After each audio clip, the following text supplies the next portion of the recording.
Salam hormat dan salam keluarga Malaysia. Berita Pagi Sarawak edisi Selasa 27 September bersama saya, Vanessa Mering.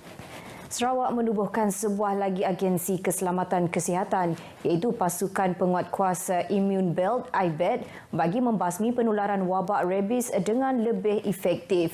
Premier Sarawak Dato' Patinggi Tan Sri Abang Johari Tunopeng berkata, dengan ancaman yang semakin dinamik di sempadan negara kini, pewujudan agensi bertauliah bagi menangani penyakit berjangkit amat penting. Kerana kita mesti ada mempunyai hubungan dengan masyarakat tempatan.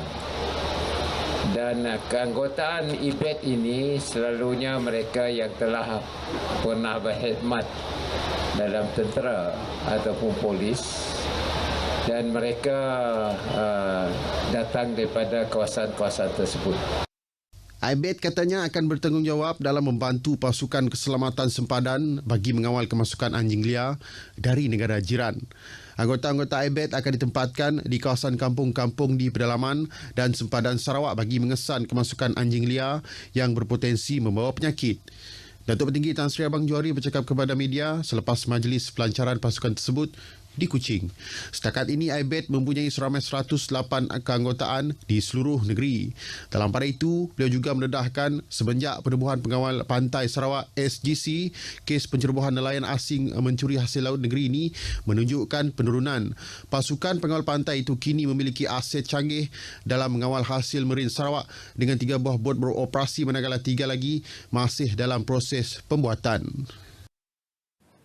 Daerah Pakan di Sibu berpotensi menjadi destinasi pelancongan di negeri ini sekiranya produk-produk berkaitan dengan pelancongan dipertingkatkan. Menteri Pelancongan, Industri Kreatif dan Seni Persembahan, Datuk Seri Abdul Karim Rahman Hamzah berkata, pelbagai produk tempatan dapat diketengahkan kepada pelancong luar termasuk khazanah makam pejuang rentab di samping daerah itu turut terkenal dengan tanaman lada. Dato' Seri Abdul Karim menjelaskan, sektor pelancongan merupakan satu industri yang dapat memberi keuntungan yang memberangsangkan kepada masyarakat selain meningkatkan sektor ekonomi penduduk setempat. Oleh itu, produk-produk yang berkaitan dengan pelancongan yang terdapat dalam daerah pakan ini perlu dibangunkan agar industri pelancongan terus berkembang. Produk-produk yang bersangkut paut dengan pelancongan yang terdapat dalam kawasan daerah pakan ini, kita perlu polishkan, kita perlu tingkatkan lagi produk-produk tersebut supaya pelancongan ataupun industri ini akan dapat hidup sepanjang tahun, bukan hanya untuk festival sahaja.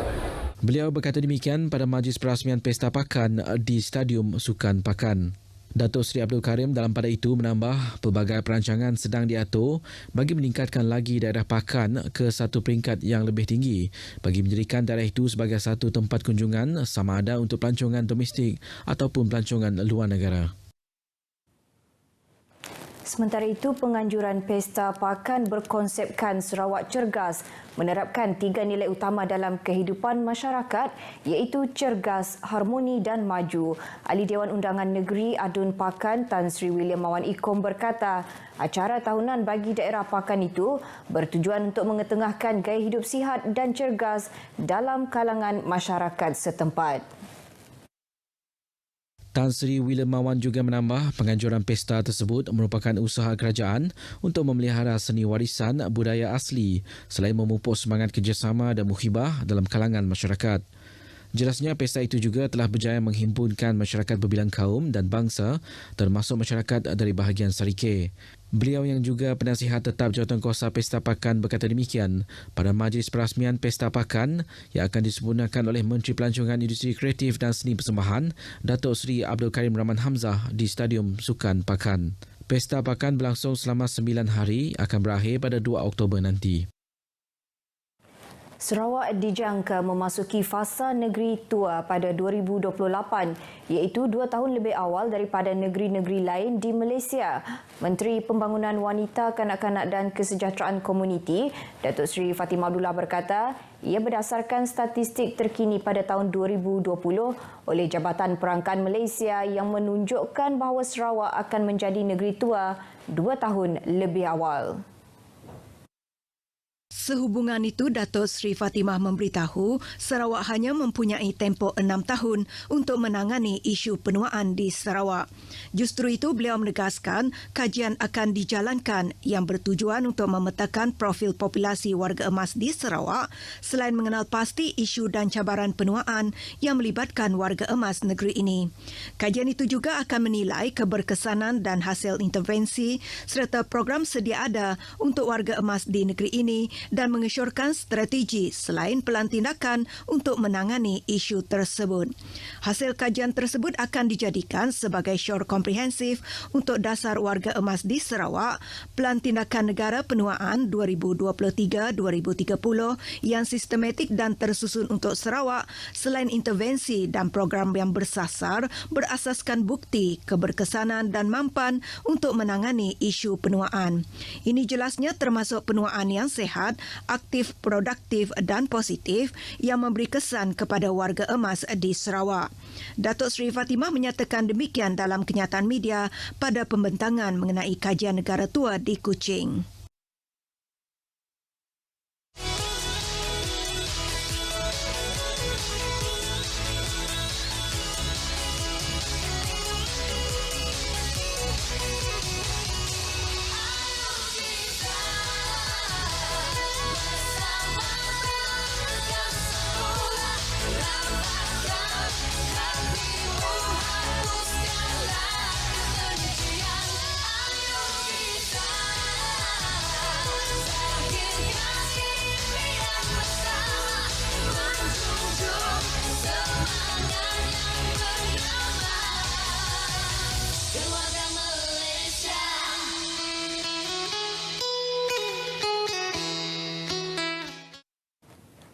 Bersua kembali, Sarawak mencatatkan sedikit penurunan bilangan kes baharu COVID-19 pada Minggu Epidemiologi ME38 berbanding minggu sebelumnya.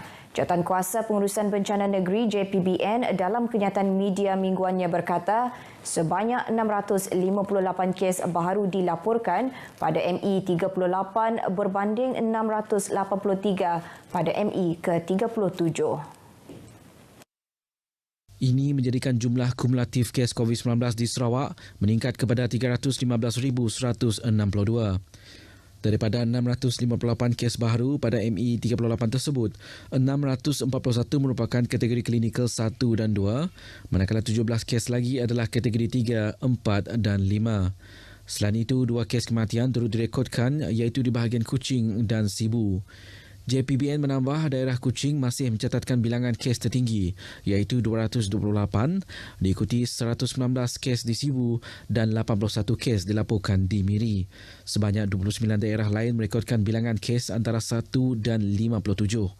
Tiada kes dilaporkan di daerah Kapit, Lawas, Pusa, Telang Usan, Selangau, Tebedu, Sebau dan Bukit Mabung. Seramai 103 peserta terdiri daripada 59 lelaki dan 44 wanita dari 30 negara akan menyertai kejohanan ITF World Tennis Tour J1 yang akan berlangsung di Pusat Persatuan Lawn Tenis Sarawak SLTA di Kuching bermula 1 hingga 7 Oktober ini. Pengerusi penganjur yang juga pengerusi SLTA, Datuk Patrick Liu berkata, pemain ranking teratas dalam kategori perseorangan lelaki, Aman Daya dari India yang kini menduduki ranking ke-100 dunia dan Emily Smejkalova dari Republik Czech di kedudukan 96 dunia bagi kategori wanita akan beraksi untuk memungut mata ITF bagi menaikkan kedudukan ranking masing-masing.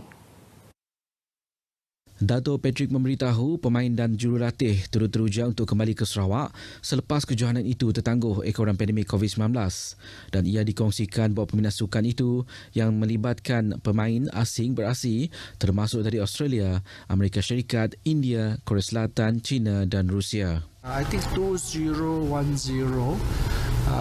the former world number ladies player, Ash Patty, had played in Kuching 3 times, and the current Australian number 1 boy, Nick Kyrgios, for Australia also played in Kuching. So this is something that which is we are very proud, and we one of the breeding ground for all the international current professional player play Grand Slam, of which I think also puts Sarawak into the Kuching, into the world map. Beliau berkata demikian kepada pemberita selepas majlis penyerahan Piala Kejohanan ITF World Tennis Tour J1 kepada Premier Sarawak Datuk Petinggi Abang Johari Tun Openg di Wisma Bapa Malaysia di Kuching. Kejohanan itu kini dikenali sebagai Piala Premier Sarawak ke-36 yang sebelum ini dinamakan Piala Ketua Menteri sejak 2001. Dalam pada itu, seramai 16 pemain Malaysia antaranya Izran Muhammad Farouk, Daniel Prickett, Iman Syuhada Abdullah dan Nau Pangzi akan turut beraksi pada kejohanan itu nanti. Beberapa jalan di Bandaraya Kuching akan ditutup bersempena dengan Kuching Marathon 2022 yang akan berlangsung pada Ahad ini. Ini bagi keselamatan para peserta maraton berkenaan. Antara jalan yang terlibat ialah Jalan Padungan, Jalan Tunku Abdul Rahman, Lebah Tempel dan Lebah Wayang yang akan ditutup bermula 2 pagi hingga 8 pagi. Manakala Jalan McDougall, Jalan Haji Taha dan Jalan P. Ramlee akan ditutup kepada kenderaan bermula pada 12.30 malam sehingga 8 pagi. Sementara Jalan Main Bazaar, Jalan Market, Jalan Gambir, Jalan Kertak, Jalan Ku Hunyang, Jalan Masjid, Jalan Berak dan Jalan Wawasan akan mula ditutup 12.30 malam hingga 9 pagi. Lebih 10,000 peserta larian termasuk peserta luar negara akan mengambil bahagian dalam larian itu. Acara tersebut anjuran bersama Kementerian Pelancongan, Industri Kreatif dan Seni Persembahan dan Kuching Marathon Association. Berita Pagi Sarawak edisi Selasa 27 September berakhir di sini. Salam keluarga Malaysia dan jumpa lagi.